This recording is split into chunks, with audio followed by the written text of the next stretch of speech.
2021년 1월 15일 금요일 새벽 예배를 하나님께 올려드립니다. 우리 함께 기도하겠습니다. 하나님, 또 오늘이라는 하루를 더 살게 해주셔서 감사합니다. 주어진 생명의 소중함을 깨닫고 이 아침을 기도와 찬송과 말씀 가운데서 시작하려고 합니다. 귀한 은혜를 허락해 주시옵소서. 특별히 선교지에서 코로나 바이러스와 사투를 벌이며 사명을 감당하는 선교사님들에게 힘과 위로와 성령의 권능을 더해 주시옵소서. 우리 모두가 각자의 주어진 삶의 땅끝에서 복음을 전하는 그리스도의 향기로, 그리스도의 편지로 잘 살아드리는 이 하루가 되기를 원하여 예수님의 이름으로 기도드립니다. 아멘. 찬송가 431장입니다. 새 찬송가는 549장입니다. 431장, 새 찬송가 549장입니다. 내 주여 뜻대로 행하시옵소서. 온 몸과 영혼을 다 주께 드리니 이 세상 고락간 주인도 하시고 날 주관하셔서 뜻대로 하소서. 내 주여 뜻대로 행하시옵소서. 온 몸과 영혼을 다 주께 드리니 이 세상 고락간 주인도 하시고 날 주관하셔서 뜻대로 하소서. 내 주여 뜻대로 행하시옵소서. 큰 근심 중에도 낙심케 마소서. 주님도 때로는 울기도하셨네. 날 주관하셔서 뜻대로 하소서. 내 주여 뜻대로 행하시옵소서. 내 모든 일들을 다 주께 맡기고 초천성 향하여 고요히 가리니 살든지 죽든지 뜻대로 하소서. 아멘. 예레미야 15장 19절에서 21절까지의 말씀입니다.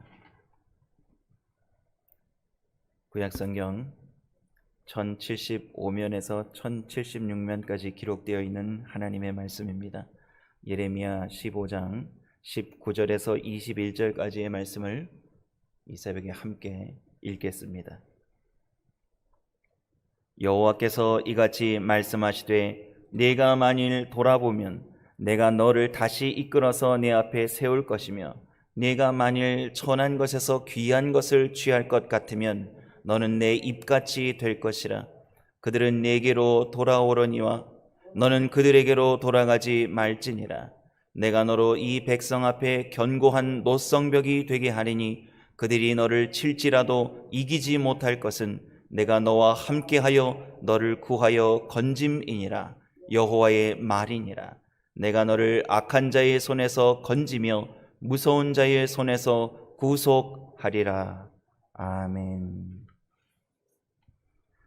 우리 지난 시간에는 임박한 진노의 심판의 말씀을 예레미야에게 허락하실 때 예레미야가 하나님 앞에 하나님의 정하신 뜻을 받아들이고 엎드려서 기도하는 장면으로 어제 본문 말씀을 살펴봤습니다.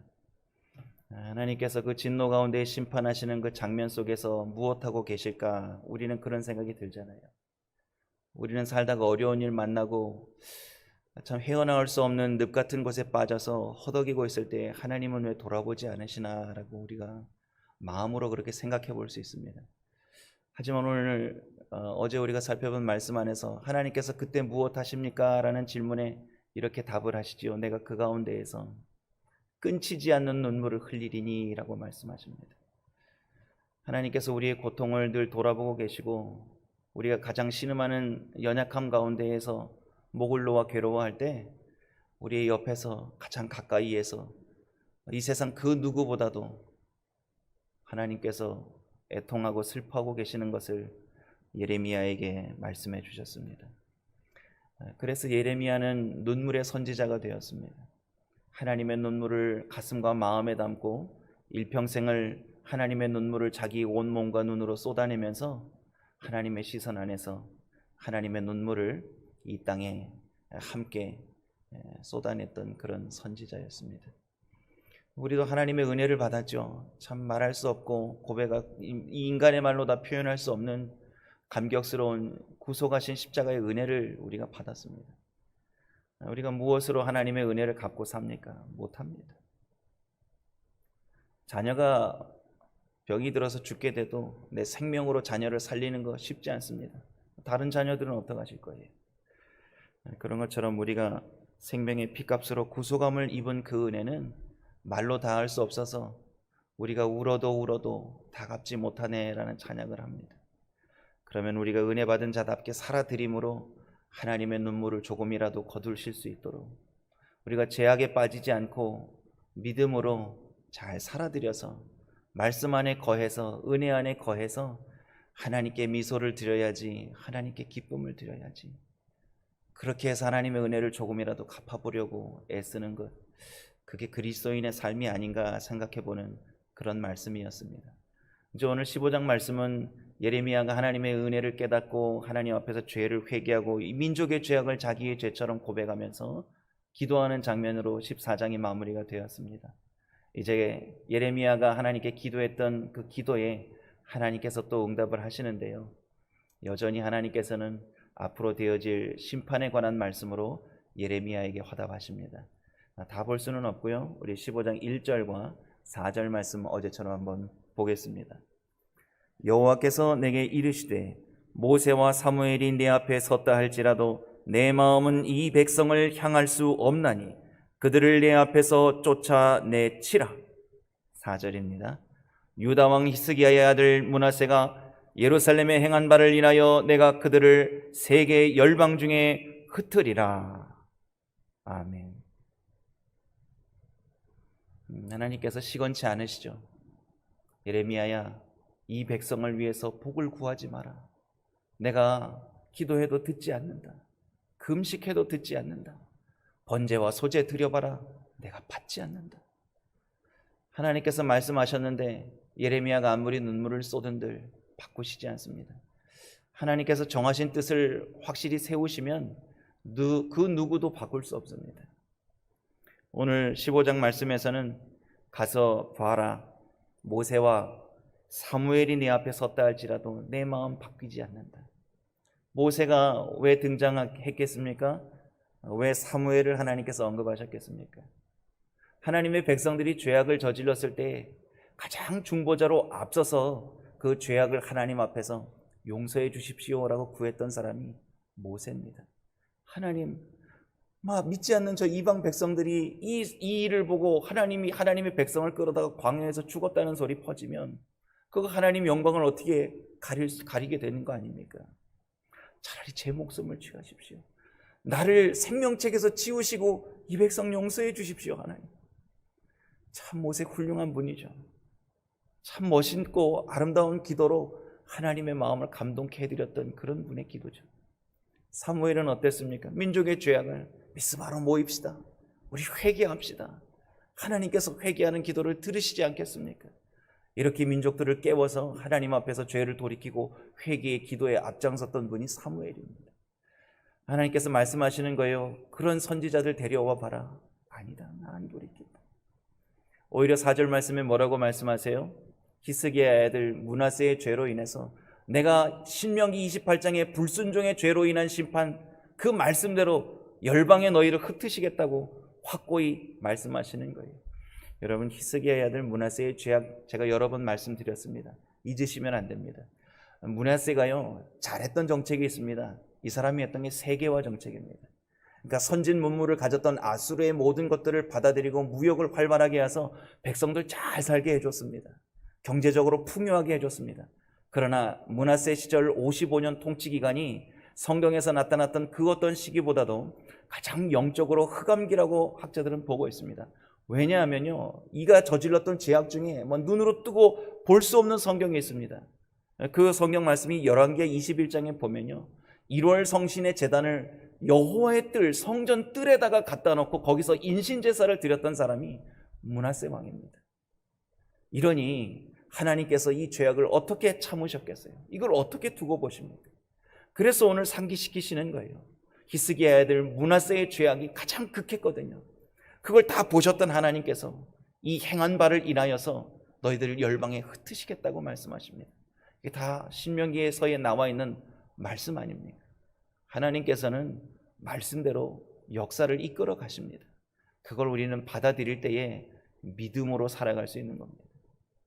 계속해서 5절부터 9절까지의 말씀은 신학자들이 여기에 표제를 이렇게 붙였습니다.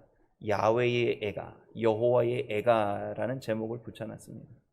하나님 마음의 슬픔을 시적인 표현으로 쭉 나열해 주는 그런 말씀인데요, 한번 같이 읽어볼까요? 하나님의 마음을 살펴보고 하나님의 마음을 받드는 그런 마음으로 우리가 5절에서 9절까지 좀 길지만 천천히 한번 읽어보겠습니다. 예루살렘아, 너를 불쌍히 여길 자 누구며 너를 곡할 자 누구며 돌이켜 내 평안을 물을 자 누구뇨?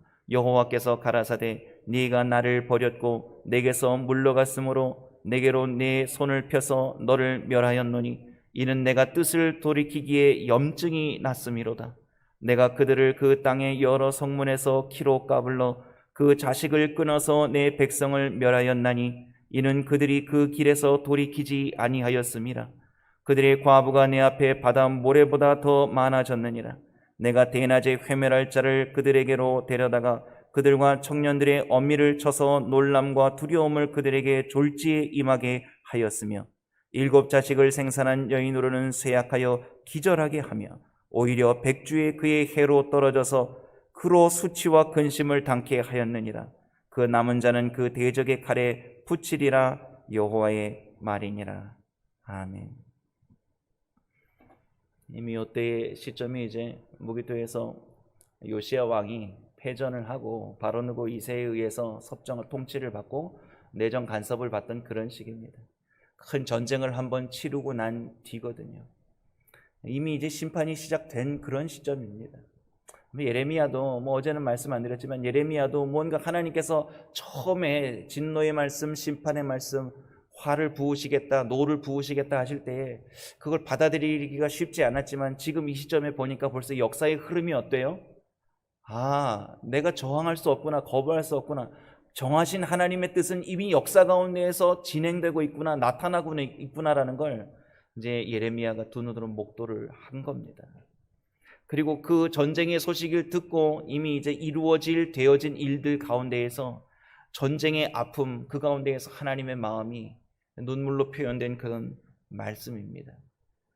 요점은 이거죠. 하나님의 도움 없이 누가 유다를 돌보고 보호해 주겠냐? 어떻게 그런 하나님을 거부할 수 있느냐? 이런 애끓는 마음, 하나님의 마음이 여기에 녹아져 있는 겁니다. 여러분, 우리가 하나님 품 떠나서 무엇을 의지할 겁니까? 우리가 궁극적으로 호흡이 가빠오고 이 세상을 잡고 있던 생명의 손을 놓고 영원한 하나님 나라에 들어가는 그 천국의 문턱에서 우리가 무엇을 붙잡고 무엇을 의지하고 더 생명을 부지하겠습니까? 그때는 아무것도 우리에게 줄 수 있는 도움이 없습니다. 우리를 영원한 생명의 길로 구원의 문으로 들여보내 주실 그 이름은 오직 예수 그리스도의 이름 한 분이십니다. 그거 외에는 없잖아요. 그게 진리입니다. 바꿀 수 없습니다. 그러면 그거 붙잡아야죠. 가장 가치 있는 것을 소중하게 생각하고 살아야죠. 그게 오늘 하나님의 마음이 쏟아진 애가에 화답하는 우리의 삶의 태도입니다. 다들 그렇게 살아드리리라 믿고 이 말씀을 좀 기억하셨으면 좋겠습니다. 이제 10절 이하의 말씀에는 이제 예레미야의 애가가 기록되어 있습니다. 전쟁의 아픔을 하나님이 눈물 흘리시는데 하나님의 사람이 가만히 있을 수 있나요? 하나님 슬프시군요, 아프시군요. 하나님의 마음을 제 마음에 담고 저도 주님의 마음을 붙잡고 기도해 보겠습니다. 10절 이하의 말씀인데요, 다 볼 수는 없고요. 10절 말씀 한번 보겠습니다. 내게 재앙이로다. 나의 모친이여, 모친이 나를 온 세계에게 다툼과 짐을 당할 자로 낳으셨도다. 내가 끼워주지도 아니하였고 사람이 내게 끼이지도 아니하였건만은 다 나를 저주하는도다.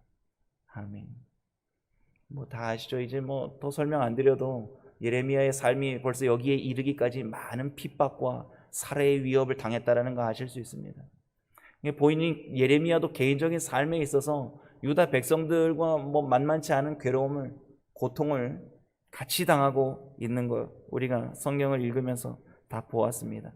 우리 조금 밑으로 가서요 14절 말씀을 함께 보겠습니다. 너로 네 대적과 함께 네가 알지 못하는 땅에 이르게 하리니 이는 나의 진노의 맹렬한 불이 너를 사르려 함이니라. 계속해서 읽겠습니다. 15절, 16절, 17절까지 제가 읽겠습니다. 여호와여 주께서 아시오니 원컨대 주는 나를 기억하시며 권고하사 나를 박해하는 자에게 보복하시고 주의 오래 참으심을 인하여 나로 멸망치 말게 하옵시며 주를 위하여 내가 치욕당하는 줄을 아시옵소서. 만군의 하나님 여호와시여 나는 주의 이름으로 일컬음을 받는 자라. 내가 주의 말씀을 얻어먹었사오니 주의 말씀은 내게 기쁨과 내 마음의 즐거움이오나 내가 기뻐하는 자의 회에 앉지 아니하며 즐거워하지도 아니하고 주의 손을 인하여 홀로 앉았사오니 이는 주께서 분노로 내게 채우셨음이니이다. 아멘. 예레미야가 선지자로서의 사명을 감당하면서 마음의 괴로움을 이제 토로하는 그런 말씀을 읽은 겁니다. 오늘 말씀을 보니까 예레미야가 하나님의 말씀을 젊은 시절에 받았을 때 기뻤다는 거예요. 하나님께서 내게 말씀을 먹여주셨을 때 내가 너무 기뻤다라는 거예요. 그런데 그 내용을 받으면 받을수록 마음은 어땠다는 거예요? 그 기쁜 마음은 계속해서 마음에 있었지만 더불어서 그 말씀의 내용이 주께서 분노로 내게 채우셨다라는 거예요. 그러니까 한쪽으로는 기쁘지만 한쪽으로는 하나님의 진노의 말씀, 분노의 말씀이 이렇게 같이 온 거예요. 참 이거 어떻게 표현해야 될까요? 18절입니다. 나의 고통이 계속하며 상처가 중하여 낫지 아니함은 어찌미니까 주께서는 내게 대하여 물이 말라서 속이는 시내 같으시리까. 아멘. 참 우리가 표현할 수 없을 때 의문문으로 이렇게 마칠 때가 있죠. 시적인 표현으로요. 보세요. 성경을 읽으면서 이게 동양 철학에서 말하는데 사서 중에 나오는 중용도 있고 또 서양 철학에서도 중용의 덕이라는 말을 씁니다. 중용이라는 말 그냥 간단하게 단어의 의미가 이나죠. 지나치거나 모자람이 없이 어떻게 해서든지 치우치지 아니하고 떳떳하고 또 모자람 없이 변함함 없이 굳센 모습을 중용이라고 합니다. 중용. 신앙생활하면서 제가 성경을 보지 않습니까? 우리가 성경을 보면 동양 철학이든 서양 철학이든 철학에서 말하는 것 말고요 성경에서 말씀하고 계시잖아요. 신명기서 28장에 보면 1절부터 14절까지 무슨 말씀이 기록되어 있습니까? 순종하면 하나님께서 참 많은 복을 주신다고 약속해 주셨어요. 그 신명기서 28장 14절에 이런 말씀이 있습니다. 여호와의 말씀을 떠나서 좌로나 우로나 치우치지 말면 이와 같으리라, 이런 말씀이 있습니다. 그게 이제 복에 관한 말씀, 순종의 복에 관한 말씀을 마칠 때 하나님이 약속하시고 준행하라고 주신 말씀이에요. 무슨 말씀이라고요? 말씀을 떠나서 좌로나 우로나 치우치지 아니하면 이와 같이 복을 주겠다고 말씀하신 거예요. 세상이 흔들리고 혼돈스러워도요, 전쟁의 위협이 있고요, 죽음의 위협이 있어도 좌로나 우로나 흔들리지 말고 뭐를 잘 붙들고 살아야 되겠습니까? 네, 하나님 말씀 잘 붙들고 살아야 되는 게 우리의 부르심에 합당한 삶이라고 이미 구약성경, 신약성경에 다 기록되어 있습니다. 이게 성경이 가르치는 말씀이죠. 그러니까 선지자로 부름을 받아서 기쁨이 있었지만 한편으로는 말씀에 대한 두려움과 고통이 함께 임한 거예요. 그리스도인들의 마음에는 이런 게 자리 잡고 있는 거예요. 한편으로 보면 구원해 주신 은혜와 기쁨이 이 안에 충만하지만 한편으로는 세상에 어두워가는 죄악을 보면서 괴로워하는 거예요.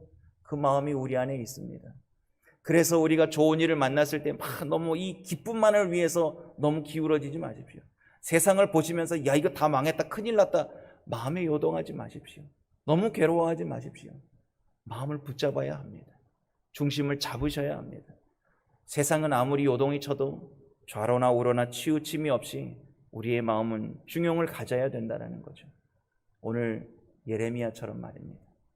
그래야 하나님께서 이 시대에 흔들리지 않는 신앙인으로 우리가 할 수 있는 일들을 맡겨주실 거라는 걸 말씀 쭉 읽어보면서 우리가 깨달을 수가 있습니다. 참 감사하죠. 이렇게 예레미야의 고백, 고통스러워하는 예레미야, 이러지도 저럴 수도 없는, 기뻐할 수도 너무 괴로워할 수도 없는 이 가운데에 어쩔 줄 몰라하는 이 젊은 선지자에게 오늘 드디어 하나님께서 걱정 말아라, 내가 너와 함께 해준다. 저들이 철과 노수로 대항할 때 내가 너를 노성벽으로 세워서 탄탄하게 세워서 굳센 믿음으로 세워서 굳센 말씀으로 세워서 누구도 무너뜨리지 못하게 내가 너와 함께 해주겠다. 내가 너를 건져주겠다. 오늘 그런 말씀으로 예레미야를 격려하십니다. 그 말씀으로 맺게 되는데요, 오늘 20절 21절입니다. 귀한 은혜의 말씀 함께 읽겠습니다. 내가 너로 이 백성 앞에 견고한 노성벽이 되게 하리니 그들이 너를 칠지라도 이기지 못할 것은 내가 너와 함께하여 너를 구하여 건짐이니라. 여호와의 말이니라. 내가 너를 악한 자의 손에서 건지며 무서운 자의 손에서 구속하리라. 아멘. 남유다의 역사가 이제 마지막을 향해 달려가고 있습니다. 출애굽 이후에 800여 년의 역사, 유다의 화려한 역사를 이제 마감하고 이제 20여 년 뒤면 이제 나라가 완전히 바벨론에 의해 멸망하게 됩니다. 그때까지 예레미야는 계속해서 하나님의 말씀을 선포하는 선지자의 사명을 감당해야 됩니다. 전쟁의 혼란 속에서 피비린내 나는 피폐화된 이 현장, 자기 고국 땅 안에서 그리고 이방 땅에 이르기까지 예레미야는 그 혼돈한 국제 정세와 국내 정치 상황 속에서도 계속해서 하나님의 음성을 전해야 합니다. 그게 예레미야의 사명이었습니다. 우리의 부르심은 무엇입니까? 세상이 혼란스럽습니다. 어지럽습니다. 뉴스만 들으면 머리가 아픕니다. 정말 마지막 시대를 살아가고 있다는 걸 우리가 이제 피부로 느끼는 그런 시대를 살고 있습니다. 그러면 하나님, 우리는 무엇을 해야 합니까? 세상이 이렇게 어지럽게 요동하고 있는 이 풍진 세상에 우리는 어떻게 살아야 합니까? 오늘 예레미야서에서 하나님 말씀하고 있지 않습니까?